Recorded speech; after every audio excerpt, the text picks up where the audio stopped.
नमस्कार। NSC 9 news के आज के पॉडकास्ट में आपका स्वागत है और मैं हूं आपका अपना दिव्य गौड़। आज हम जिस सब्जेक्ट पे बात करने वाले हैं वो बहुत ही अलग सब्जेक्ट है, या अलग भी नहीं है लेकिन वो बहुत आम सब्जेक्ट है, लेकिन हर व्यक्ति उस सब्जेक्ट तक नहीं पहुंच सकता या नहीं पहुंच पाता। हम आज बात करेंगे कानून की, कि क्या होता है कानून, हमारे कानून कैसा है, हमें कानून में क्या-क्या स्वतंत्रताएं मिली हुई हैं, हम उनका उपयोग कैसे कर सकते हैं, क्या हमारे राइट हैं और क्या हम उन कानून के साथ अपनी सुरक्षा ले सकते हैं या नहीं, और किन चीजों को करने से बचना चाहिए ताकि हम कानूनी पेचीदगी में ना फंसे।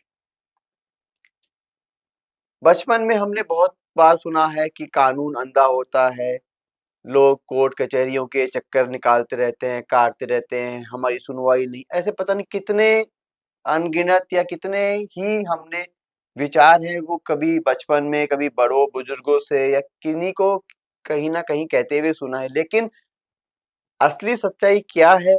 क्या कानून वाक़ई में अंधा होता है या कानून सिर्फ़ उस व्यक्ति के लिए अंधा होता है जिसको वो देख नहीं पाता? ऐसे कुछ तमाम सवाल हैं हमारे ज़हन में, और उनके जवाब देने के लिए आज हमारे स्टूडियो में बहुत ही ख़ास मेहमान हमारे साथ में जुड़े हैं, हमारे स्टूडियो में आए हैं। आप प्रकाश चंद जैन साहब हैं जो रिटायर्ड डिस्ट्रिक्ट जज रहे हैं, सेक्रेटरी लोकायुक्त रहे हैं और बड़ी अच्छी-अच्छी जगह इन्होंने अपनी सेवाएँ दी हैं और बहुत ही अच्छे-अच्छे इन्होंने डिसीज़न डिसीज़न भी दिए। सर बहुत-बहुत स्वागत है एनएससी 9 न्यूज़ के पॉडकास्ट में आपका आने का। धन्यवाद आपका, आपने आमंत्रित किया, इसके लिए बहुत-बहुत आभार आपका। सर जैसा कि मैंने शुरुआत में अपनी बातचीत ही ऐसे शुरू की कि हमने बचपन से कहते और सुनते हुए आए हैं, क्योंकि बेसिकली कोर्ट कचहरी और पुलिस के चक्कर में हर व्यक्ति पढ़ना नहीं चाहता, क्योंकि कहीं न कहीं वो डरता है कि यार क्या होगा, होगा, नहीं होगा। लेकिन एक सिस्टम है, हमारे जो कॉन्स्टिट्यूशन का एक सिस्टम है कि उसके 4 स्तंभ है, जिसमें एक स्तंभ अपना जुडिशरी आता है। तो सर जुडिशरी बेसिकली बहुत साधारण शब्दों में हम बात करें, तो बेसिकली जुडिशरी है क्या और ये सिस्टम काम कैसे करता है? धन्यवाद। जहाँ तक आपने कहा कि ये सुनते आए हैं, ये पुरानी कहावत भी है कि काला कोट, सफेद कोट, खाकी कोट इनसे जितना दूर रहें अच्छा है। राइट तो सर। इसी बारे में मैं कहना चाहूँगा कि कोर्ट में जब अपना वास्तव में कोई ऐसा विवाद आए, तब तो अवश्य जाना चाहिए, क्योंकि हमारे अधिकार की जो बात है, उसका निपटारा या उसका हमें जो भी उपाय मिलेगा, वो कोर्ट से ही मिलेगा। अनावश्यक रूप से कोर्ट में नहीं जाएं, क्यों कोर्ट में जाकर के समय की बर्बादी, पैसे की बर्बादी सभी होगी, पर अपने अधिकार के लिए अवश्य जाना चाहिए। कोर्ट सिस्टम तो बहुत पहले से चला आ रहा है, प्राचीन समय से भी है, राजा महाराजाओं के टाइम से भी है, तब भी राजा दरबार लगा करके न्यायालय चलाते ही थे। बाद में अंग्रेज आए, उन्होंने जो व्यवस्था की, फिर हमारा जब संविधान बना, तब 3 स्तर पर कोर्ट्स बन गए, जिला स्तर पर, फिर हाई कोर्ट और उसके बाद सुप्रीम कोर्ट। तीनों में सबसे महत्वपूर्ण जो आता है, जिला न्यायालय के कोर्ट आते हैं, क्योंकि सारी कार्रवाई जो स्टार्टिंग से होती है, वो जिला न्यायालय में ही शुरू होती है।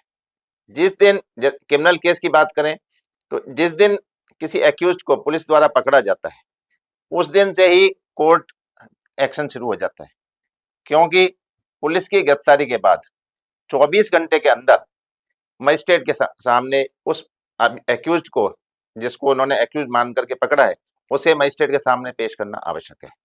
फिर वो मजिस्ट्रेट अब केस डायरी को देखने के बाद ये डिसाइड करेगा कि इसमें आगे पुलिस रिमांड की जरूरत है या नहीं है, जुडिशियल रिमांड भेजना है, या उस समय उसके सामने बेल एप्लीकेशन लगती है तो बेल देनी है या नहीं देनी है। तो स्टार्टिंग वहीं से होती है, जितने भी केसेस की ट्रायल स्टार्ट होती है, वो डिस्ट्रिक्ट लेवल से ही होती है। इसलिए डिस्ट्रिक्ट जुडिशरी का बहुत ही इंपॉर्टेंट रोल होता है, और इस तरह से लोग अपने अधिकारों के लिए भी जाते हैं, पुलिस में सिविल राइट्स के लिए भी कोर्ट्स में जाना पड़ता है। तो ये कार्रवाई ऐसी है जो कोर्ट में निरंतर चलती ही रहती है। लेकिन सर हम बिल्कुल आम अवधारणा की बात करें तो आज भी भारत में बहुत से ऐसे लोग हैं जो ये सोचते हैं कि हम कोर्ट में जाने से बचें, बाहर ही हमारा सेटलमेंट हो जाए, पता नहीं हमारी सुनवाई होगी, नहीं होगी, वहाँ पे क्या डिसीज़न, मतलब ऐसे कई कई सवालों के जवाबों से वो खुद ही घिरा हुआ रहता है व्यक्ति, और वो जा ही नहीं पाता, और कहीं तो कानून से डरने की जरूरत क्यों है व्यक्ति को? नहीं, कानून से डरने की जरूरत नहीं है, पर ये इतना जरूर है कि समय लगता है। कोर्ट में जाने के बाद डिसीजन होने में समय लगता है। इसके लिए अभी नए-नए जो प्रयोग भी कर रहे हैं कि जिनसे समय कम लगे, अल्टरनेट डिस्प्यूट रिज़ॉल्यूशन बनाए हैं, एडीआर में, मीडिएशन में जाएँ, आर्बिट्रेशन में जाएँ, फास्ट ट्रैक कोर्ट्स बनाएँ, मतलब जल्दी जिससे हम फैसला कर सकें, न्याय लोगों को जल्दी मिल सके, इसके लिए प्रयासरत हैं। पर जो नंबर है कोर्ट्स में, जी। पेंडेंसी है, वो इतनी अधिक है कि उसको अगर हम चाहें कि तुरंत खत्म कर दें या ज़ीरो पेंडेंसी आ जाए या नंबर कम हो जाए, ये इम्पॉसिबल है। सर ये भी एक सवाल पैदा हो गया कि जो सर ये पेंडेंसी जो है, ये बेसिकली क्यों हो रही है? मतलब क्या काम तो हो रहा होगा? आप जानते हैं, देखते हैं, आपने आप सीट पे बैठे रहे हैं, तो ये पे इसका कारण क्या है? मुख्य कारण क्या है? जो केस बढ़ रहे हैं या पेंडेंसी बढ़ रही है, उसका उसके कई सारे कारण हैं, एक कारण किसी एक को नहीं कर सकते। जी। एक तो लोगों में जैसे भी अपने कानून के प्रति जागृति हो रही है, उनको समझ आ रही है, कानून क्या आ रही है। अपने लीगल एड से जगह-जगह कैंप लगाए जा रहे हैं, वहाँ उनको अपने अधिकारों के बारे में ज्ञान दिया जाता है, लीगल लिटरेसी कैंप्स लगाते हैं, तो जी। लोगों को जागरूकता आ रही है, तो वो अधिक से अधिक कोर्ट में जा रहे हैं, अपने दीवानी राइट्स, फौजदारी राइट्स, सिविल क्रिमिनल दोनों राइट्स के लिए कोर्ट्स में जाते हैं। तो नंबर पॉपुलेशन अपनी है ही, उस पॉपुलेशन के हिसाब से जो जजेस का नंबर होना चाहिए वो बहुत कम है। जी। जितने केस हो रहे हैं डेली दर्ज होते हैं, जी। उस लेवल पर उनका डिस्पोजल नहीं हो पाता। तो वो नंबर नहीं हो पाने से वो स्थिति पेंडेंसी बढ़ती जाती है। इसके अलावा प्रोसीजर जो दिया हुआ है, वो प्रोसीजर भी इस तरह का है कि हर स्टेज पर कार्रवाई करनी पड़ती है। हर स्टेज पर एडजॉर्नमेंट्स भी होते हैं, तो एडजॉर्नमेंट्स समय पर कार्रवाई नहीं होना, तो एडजॉर्नमेंट लिया कि कभी वकील साहब की वजह से लेना पड़ा, कभी जज साहब छुट्टी पर चले गए, कभी गवाह नहीं आए, ये सारे कारण हैं जिनके वजह से एडजॉर्नमेंट होता है। जहाँ तक स्टेज है, हर ट्रायल में बहुत सारी स्टेज पार करनी पड़ती हैं। तो जी। हर स्टेज पर अगर एडजॉर्नमेंट्स होते जाते हैं, तो वो केस की पेंडेंसी बढ़ती जाती है। इसके अलावा एक बार केस डिसाइड हो गया, जी। तो ये संभावना है कि हो सकता है गलत डिसीजन भी हुआ हो, तो उसके लिए फिर अपील का रिवीजन का ये सारे प्रोविजंस दिए हुए हैं। बीच बीच में एप्लीकेशंस लगती हैं, उन एप्लीकेशंस को डिसाइड करना भी कोर्ट को जरूरी है, उनके भी फिर रिवीजन लग जाते हैं, तो वो अपीलेट कोर्ट से डिसाइड हो, फिर आगे कार्रवाई बढ़े, तो ये सारे कार्रवाई होती रहती है, ये सारे डिले के कारण होते हैं, जिसके वजह से लोगों को लगता है कि हमारा केस एक बार कोर्ट में गया, तो उसके बाद पता नहीं कितने सालों में डिसाइड होगा। सर आपने आपने 34 साल की सर्विस में आपने मतलब ना जाने कितने डिसीजन दिए होंगे, कितने निर्णय सुनाए होंगे। तो सर आप जब उस कुर्सी पे बैठते हो या बैठते रहे, तो सर आप किस तरीके से सोच रखते थे कि एक जज हमेशा कुर्सी पे बैठने के बाद में भी मतलब मैं ऐसे ही पूछ रहा हूँ कि वो उसकी भी एक आम ज़िंदगी है। तो वो बेसिकली कुर्सी पे बैठने न्यायाधीश तो आप हो, लेकिन वो कुर्सी पे बैठने के बाद में वो क्या सोचते होंगे, आप किस तरीके से सुनवाई सुनते होंगे? जब आप जज की कुर्सी पे बैठते हैं, तो बैठते ही उसको लोग तो उसको एक भगवान का दर्जा देते हैं जी कि सर, जज जज को एक बिल्कुल। भगवान का दर्जा देते हैं, तो बैठते ही आपके मन में कई सारे सवाल उठते हैं। कई तरह के, जैसे एक दिन में पता नहीं कितने तरह के केसेस एक जज को सुनने पड़ते हैं। उस समय ये आपको रहता है कि हम हमारे किसी एक आदेश से किसी की फ्रीडम खत्म हो जाएगी, किसी किसी की प्रॉपर्टी चली जाएगी, किसी का परिवार बर्बाद हो सकता है, किसी को हम उसको जेल में डालेंगे, किसी प्रॉपर्टी का नुकसान, उसके लिबर्टी का नुकसान, ये सारे नुकसान होंगे।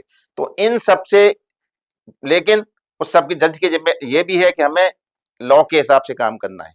तो इसमें बैलेंस बनाते हुए उनको कार्रवाई करनी पड़ती है कि हमें ये भी ध्यान रखना है कि किसी के साथ अन्याय ना हो। पहला काम जज का ये है कि अनवाइज्ड हो और किसी के साथ में अन्याय ना हो।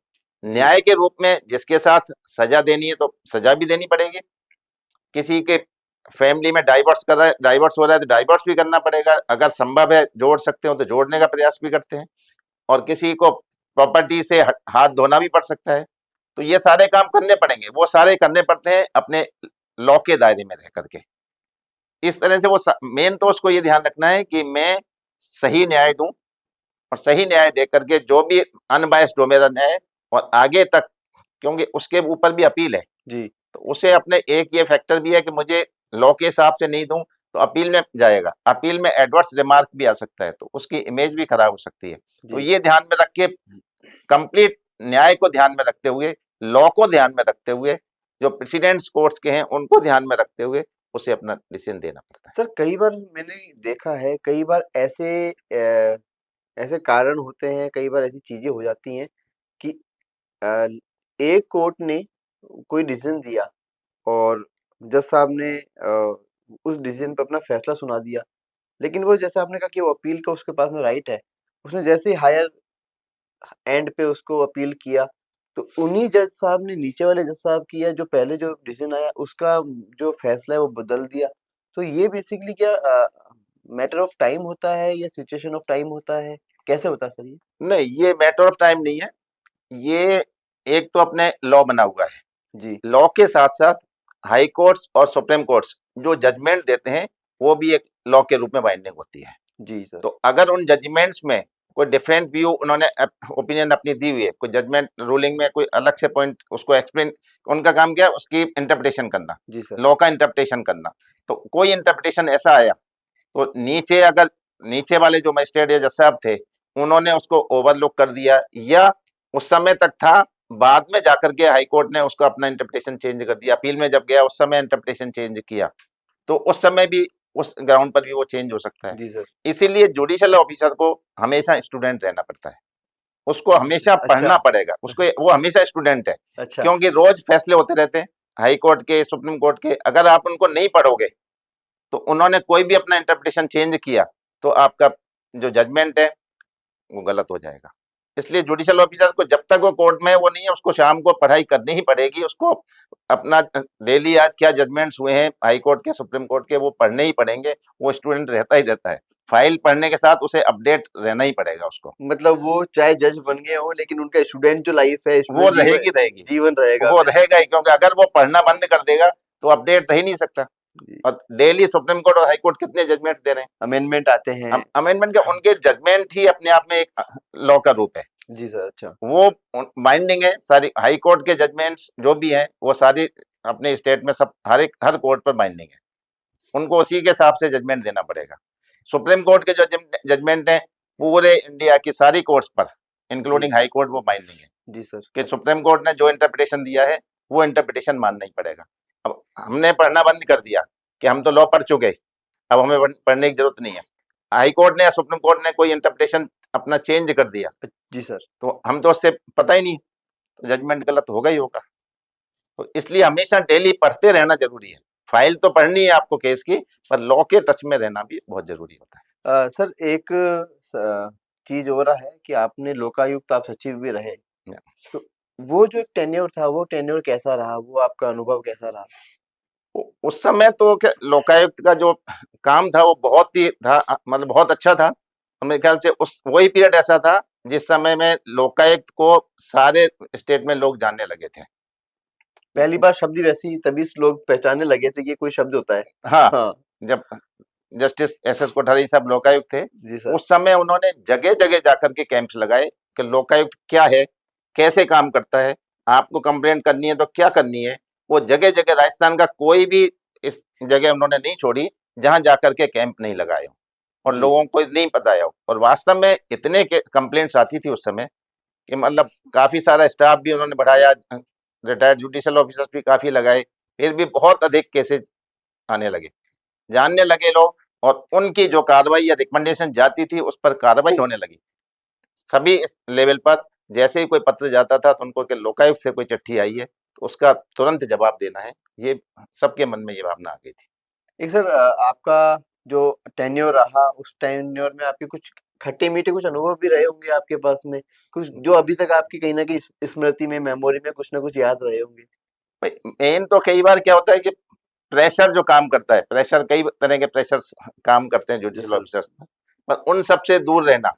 उनमें मेनली कोई भी हाई प्रोफाइल केसेस जब आ जाते हैं, तो हाई प्रोफाइल केसेस आने पर बाहर तो है ही, अब आपका जैसे पब्लिक है या मीडिया है, ये तो एक्यूज को दोषी करार दे चुका होता है। जी जी सर, हम तो ट्रायल भी कर देते हैं। हाँ, वो ट्रायल करके कंप्लीट करके दोषी करार दे दिया आपने कि ये दोषी है। पर जब तो कोर्ट में वो तो एक इमेज जनरल आम जनता में बन गई कि ये इसने ये ऑफेंस किया है, ये अपराधी है। पर जब कोर्ट में उसकी ट्रायल हो रही है, ट्रायल में जो एविडेंस आ रही है, डॉक्यूमेंट आ रही है, उसके बाद में देखा जाए तो कुछ भी नहीं। जी सर। वो नाम नहीं लेके मैं जैसे किसी हाँ, वैसे ही। हाँ, कोई पॉलिटिकल लीडर थे, जी, मैं यहाँ डिस्ट्रिक्ट जज था, उस समय किसी पॉलिटिकल लीडर का केस, जी सर। वो गवर्नमेंट चली गई थी, गवर्नमेंट के नहीं थे, दूसरे पॉलिटिकल लीडर का ही केस आया, तो वो चल रहा था। अब वो मीडिया ने तो मान लिया कि वो दोषी है ही, जी सर। जेल में ही है, ये है।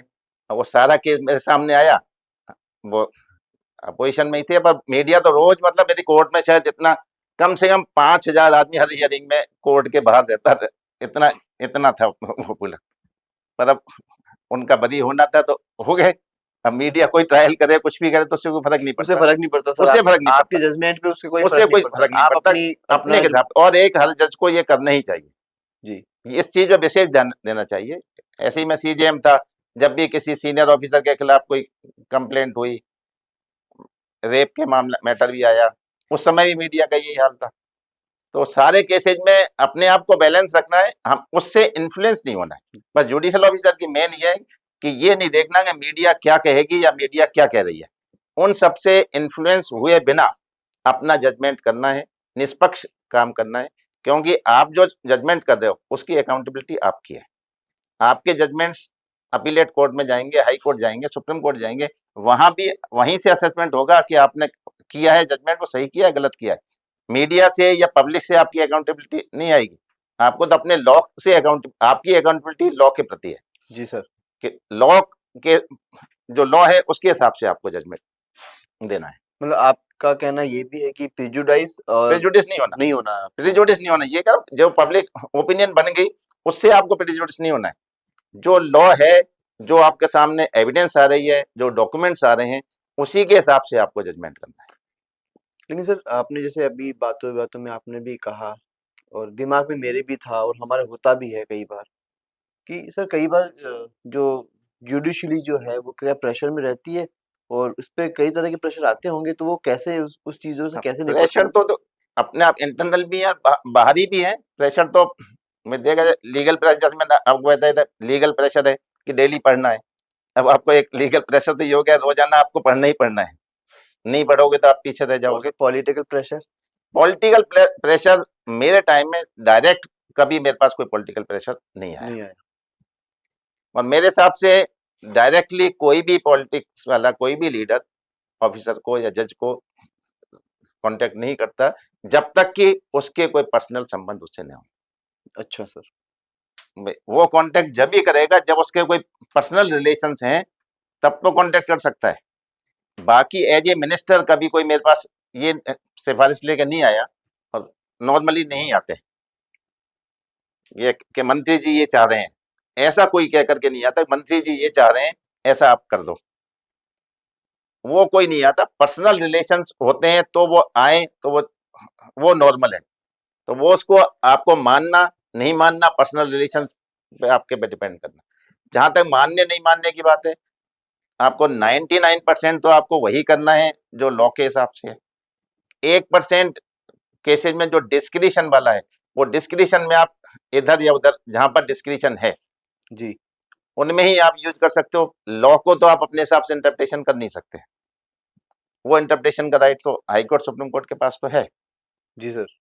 डिस्ट्रिक्ट जुडिशरी के पास नहीं है कि उसको लॉ का इंटरप्रिटेशन चेंज करके आप किसी के फेवर में जजमेंट दे दो। लेकिन सर एक ऐसा भी मैंने सुना है, जनरल परसेप्शन है कई लोगों का कि जो एक जुडिशरी के जो अधिकारी होते हैं, जजेस होते हैं, उनकी सोशल लाइफ कहीं न कहीं सीमित हो जाती है।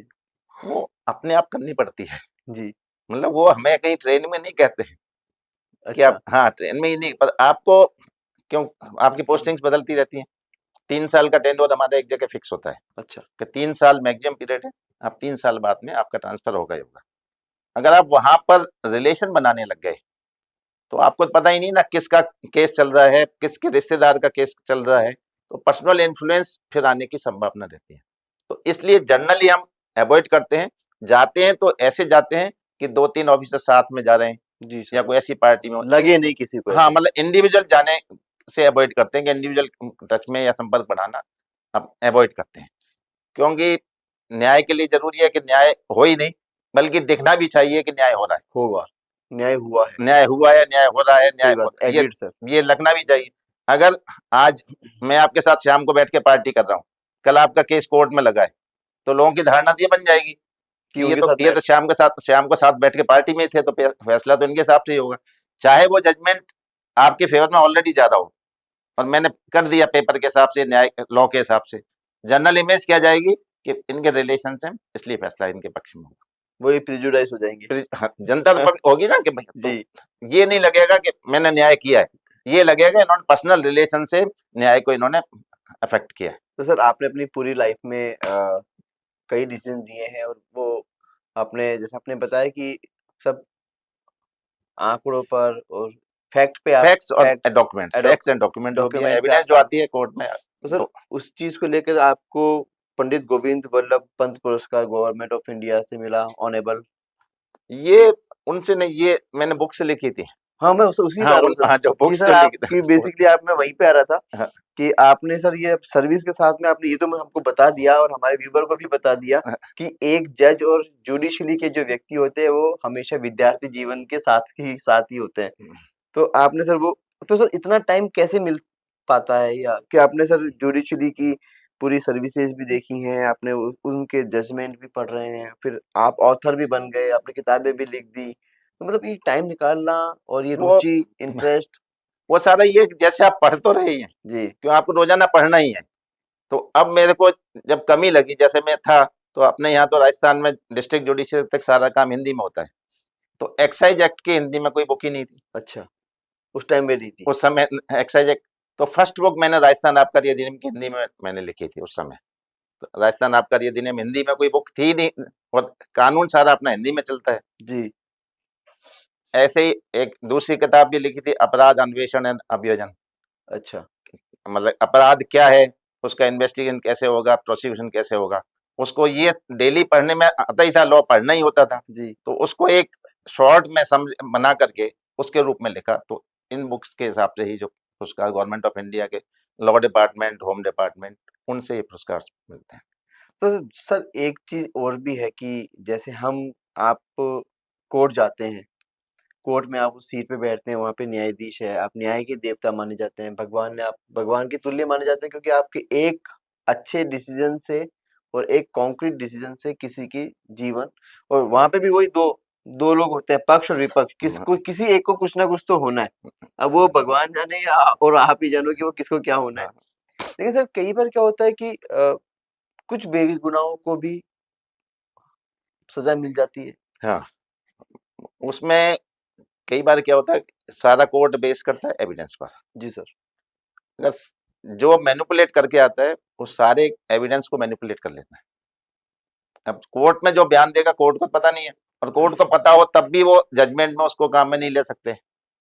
जो एविडेंस आई, उस एविडेंस में जो भी आ गया उसी को इंटरप्रिटेशन करना है कि वो उसी में से निकालना है कि सच क्या है। जी, अगर वो इतने परफेक्ट गवाह है जी सर। या मैनिपुलेशन इतना हुआ है कि आपको सारे के सारे गवाह एक ही बात कह रहे हैं, तो कोर्ट को वही बात माननी पड़ेगी।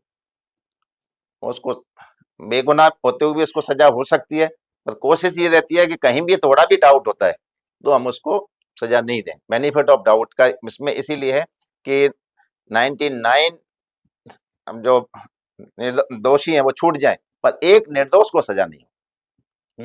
ये स्टोरी है, निर्दोष को सजा नहीं हो। भले ही हमने बेनिफिट ऑफ डाउट देकर के 99 को छोड़ दिया, जी सर। पर वो एक निर्दोष को सजा। एक ऐसी भी कोट है कि जस्टिस डिलेड नॉट डिनाइड। हाँ, जस्टिस डिलेड जस्टिस डिनाइड का हाँ, है, ऐसा मतलब वो है ये जस्टिस डिलेड जस्टिस डिनाइड। पर उसमें इतने सारे फैक्टर्स मैंने जब ये आपको बताया कि वो डिले को कम नहीं कर पाते। अब इसमें गवर्नमेंट का, एडवोकेट्स का, सबका साथ चाहिए। जी, गवर्नमेंट ज्यादा से ज्यादा कोर्ट्स खोले, नए नए जो नए सिस्टम आए हैं, एआई सिस्टम आए हैं, ई फाइलिंग लगे, वीडियो कॉन्फ्रेंसिंग से पेशियां हो, तो मतलब टाइम टाइम जो उसको जज को, मजिस्ट्रेट को अपना जो टाइम मैनेजमेंट, केस मैनेजमेंट करना है, उसमें उसको सुविधा हो सके। अगर ये जितने भी आजकल नए मॉडल्स आ गए एआई का, इनका यूज करते हुए उनको ज्यादा से ज्यादा इम्प्लीमेंटेशन इंफ्रास्ट्रक्चर बनाए तो उसको टाइम कर्टेल कर सकें। तो सर आज की जो नया जो ज़माना है या नया जो टेक्निक चल रही है, तो सर आपके अनुसार अब उसमें क्या-क्या ऐसे बदलाव होने चाहिए, चाहे वो टेक्निकल रूप से हो, चाहे वो स्ट्रक्चरल रूप से हो, किस तरीके से जो नई जो कोर्स हैं, उनमें क्या-क्या बदलाव होने चाहिए? हाँ, उनमें भाई एक तो बहुत सारा टाइम जज का मजिस्ट्रेट का एडमिनिस्ट्रेटिव वर्क में और उनमें कामों में निकल जाता है जो फाइलों पे नहीं जाता। वो जी। काम ऐसे हैं जो अपने सिस्टम से कराए जा सकते हैं। केस फाइल हुआ, केस की जांच होनी है, एक बार चेक करें, ई फाइलिंग सिस्टम कर दें, फाइल ट्रैकिंग सिस्टम कर दें। अब डेली मजिस्ट्रेट के पास में रिमांड के लिए एक्यूज को लेके आ रहे हैं, आपको लेके आना पड़ेगा, मजिस्ट्रेट उसको रिमांड दे रहा है, तो ये सिस्टम ऑनलाइन वीडियो कॉन्फ्रेंस से भी रिमांड दे सकते हैं। वीडियो कॉन्फ्रेंस हुई, एक साथ बैठे तो बाकी वहीं से आपको 10 मिनट में सारे के रिमांड देना है, जुडिशियल देना है, पुलिस रिमांड देना है, आप वहां से भी कर सकते हैं। एफिडेविट के माध्यम से बहुत सी चीजें लगाई जाए, नई कोर्ट्स, फास्ट ट्रैक कोर्ट्स खोली जाए, टाइम बाउंड हर चीज में ये कंपलसरी कर दिया जाए। जो बहुत सारी स्टेज होती हैं एक केस की ट्रायल में, स्टेज बहुत सारी होती हैं, तो हर स्टेज पर मैक्सिमम एडजॉर्नमेंट की लिमिट फिक्स कर दी जाए। भाई इतने एडजॉर्नमेंट के बाद 2 एडजॉर्नमेंट दे दिए तो उसके बाद आपको एडजॉर्नमेंट दे नहीं देंगे, चाहे एडवोकेट की किसी की कोई भी मजबूरी हो, अच्छा। तो ये फिक्स कर दें तो एक टाइम बाउंड में कार्यक्रम हो पाएगा। फास्ट ट्रैक कोर्ट्स बने, ऑल्टरनेट वाला जैसे मैंने बताया था आपको, मीडिएशन में, आर्बिट्रेशन में, इस तरह के केसेस का लोक अदालत चलती हैं, लोक अदालत में बहुत सारे केसेस निपटते हैं, निपटाने हैं, तो इस तरह से केसेस नंबर कम हो जाएगा। एक बार नंबर कम होने लग जाएगा तो उसके बाद थोड़ा बहुत आपको टाइम ज्यादा दे पाओगे, और आगे जो जस्टिस डिले जस्टिस डिनाइड वाली थ्योरी है उसमें लोगों को थोड़ी राहत मिलेगी कि डिनाई मतलब जस्टिस डिले नहीं हो रहा।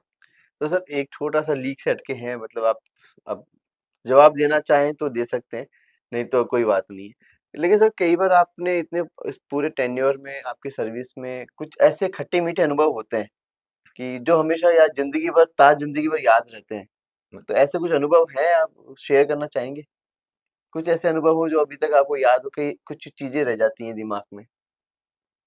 नहीं, इस तरह की तो कई बार जैसे बातें आती, मैं कई बार बताता हूँ भाई, बहुत सारे जब फैमिली डिस्प्यूट्स थे, अब हुँ। एक फैमिली हस्बैंड वाइफ करीब 22 साल से अलग रह रहे थे, अच्छा। दोनों जॉब में थे, मैं डिस्ट्रिक्ट जज झुंझुनू था जी। उस समय की बात है, दोनों जॉब में थे, एक जयपुर एक पिलानी, वो फैमिली कोर्ट में डाइवोर्स के लिए उन्होंने, तो क्यों वहाँ फैमिली कोर्ट अलग नहीं थी, डिस्ट्रिक्ट जज ही फैमिली कोर्ट का काम करता था, तो मेरे पास एप्लीकेशन लगा रखी थी, तो उसमें कम ये होता है हम उनको बुलाएं। जी।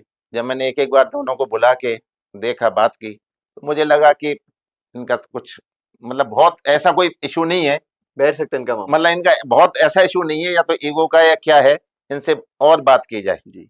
तो उनके साथ मैंने करीब 5-6 सिटिंग करी, अच्छा, आपने उनकी काउंसलिंग की होगी? काउंसलिंग करने के लिए 5-6 सिटिंग की, जी सर। अलग-अलग की, साथ में की, पता लगा एक बच्ची भी थी, उस बच्ची को भी बुलाया, जी सर। उनके साथ भी बैठ के काउंसलिंग की, तो करीब 6-7 काउंसलिंग के उनकी काउंसलिंग की, उसके बाद उनको लगा जी सर। कि हम साथ रह सकते हैं। वो लास्ट सिटिंग में उठ के गए, मंदिर गए, प्रसाद चढ़ा के माला पहन के आए। तो मतलब इतनी खुशी होती है कि चलो जी। इतने समय 20-22 साल के बाद में आप किसी को जोड़ रहे हो, मिला रहे हो जी सर। फैमिली को। बच्ची खुश हो गई, माँ-बाप दोनों साथ में मिल गए उसको।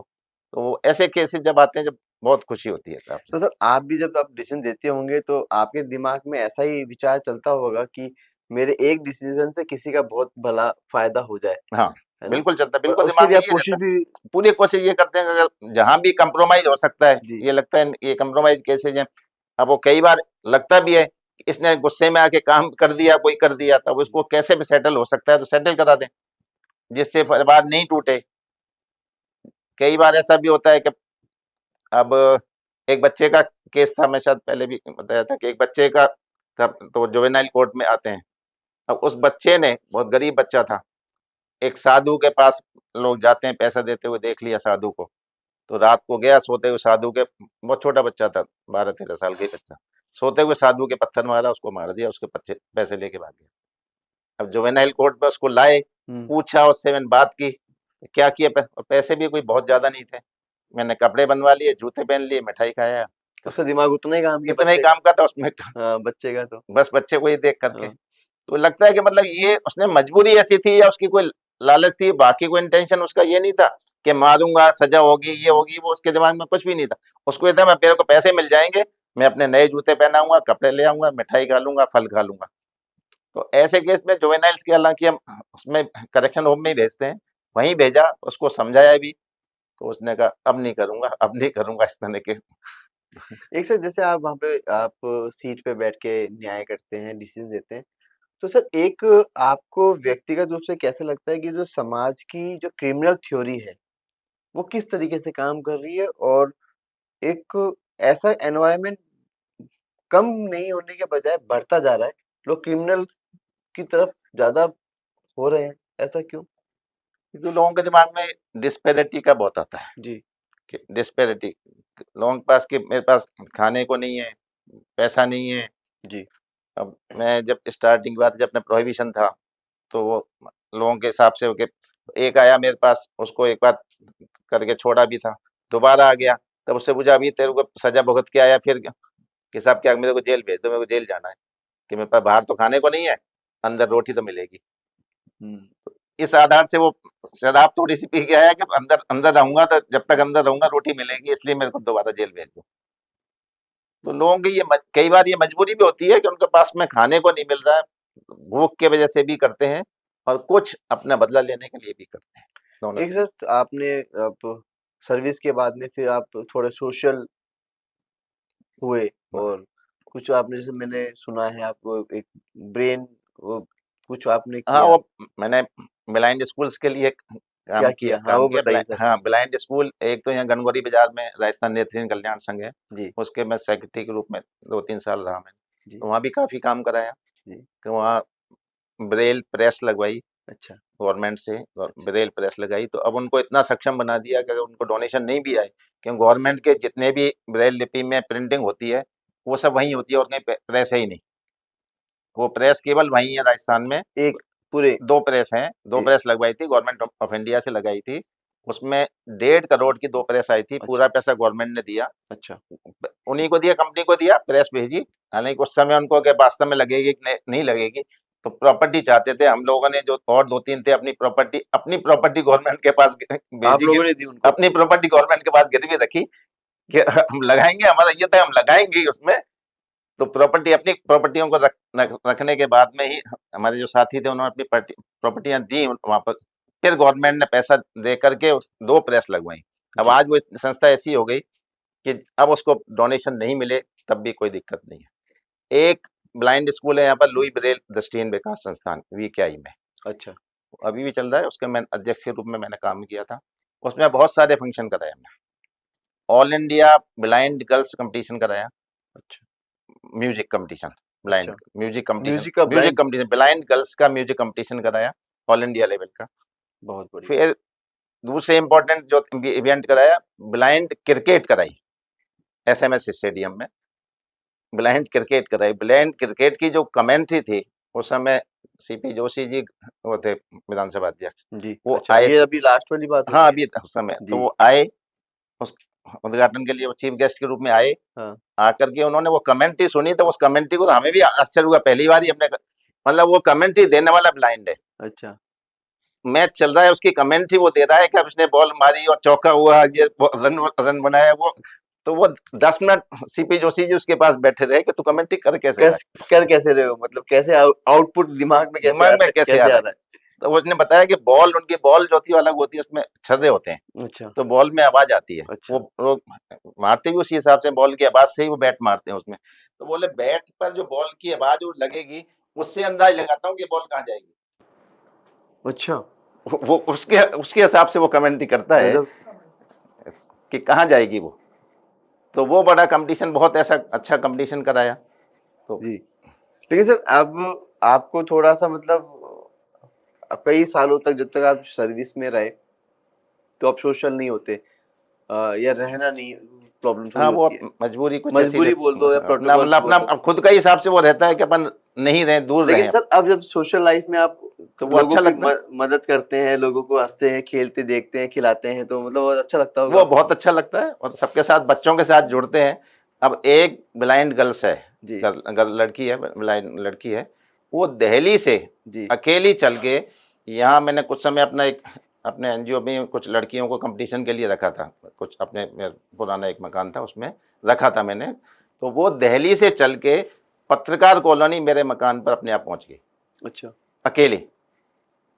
दिल्ली हॉस्टल में रहती है, आईएएस की तैयारी कर रही है, बिलाइंड। वहां से वो बस स्टैंड गई दिल्ली, बस स्टैंड से बस पकड़ के नारायण सिंह सर्किल उतरी, यहाँ से उसने कैब करी, मेरा जो एड्रेस था वो लोकेशन दी और पत्रकार कॉलोनी पहुंच अच्छा। गई। ललिता नाम है उसका, ललिता मेरे को अभी भी जाने, जयपुर राजस्थान में कहीं कहाँ दौसा के आसपास कहीं की है। पर ऐसे ऐसे बच्चे, जो बच्चियां हैं, जब मैं यहाँ जाता था गणगौरी बाजार में, तो कार जो थी, एक दिन कार अलग दूसरे किसी कार से गया, तो वो कहती है कि आप आज तो अपनी कार नहीं लाए, हमने आपकी कार देखी। एक दिन कहती है आप आके चले गए, हमने आपकी कार देखी थी, आप हमसे मिलने नहीं आए। मैंने देखी, कहाँ से देख ली, मतलब ब्लाइंड निकलती हूँ, हमने आपकी कार देखी थी, आप हमसे मिल के नहीं गए। सिक्स सेंस कहीं ना कहीं, पता नहीं, मतलब 2-2 मंजिल बिल्कुल भाग के चढ़ जाती हैं।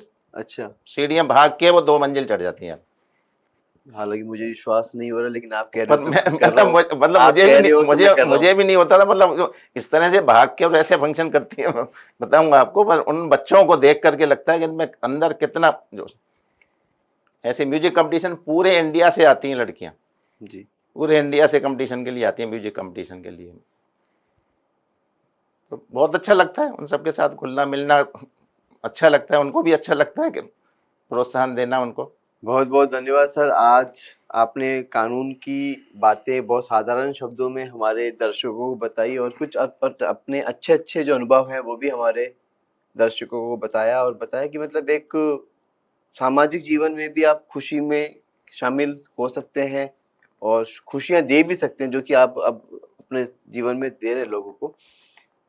कानून के बारे में सर कुछ ऐसे ही पॉडकास्टों के बारे में कुछ नए विषय और कुछ नए सब्जेक्ट के साथ में अगले पॉडकास्ट में आपके साथ में जरूर किसी ना किसी विषय पे चर्चा करेंगे। आज की जो साधारण बातचीत थी, लेकिन अगली बार कुछ ना कुछ एक स्पेशल, जैसे हम बात करें कि कोर्ट स्टे होते हैं या कंटेम्प्ट ऑफ कोर्ट होते हैं, ऐसे ऐसे कुछ तरह कुछ स्पेसिफिक टॉपिक्स पे स्पेसिफिक टॉपिक पे अपन कुछ ना कुछ स्पेसिफिक चर्चा टॉपिक पे करेंगे चर्चा कि कर सकते हैं, लोगों कोई को दिक्कत उसके बारे में नॉलेज भी मिले, नियमों की जानकारी भी हो। तो सर आज के लिए आप बहुत बहुत आए स्टूडियो चलो, में, बहुत बहुत आपने धन्यवाद। बुलाया उसके लिए आपका बहुत बहुत धन्यवाद, बहुत थैंक यू बहुत सर, आभार। Thank you.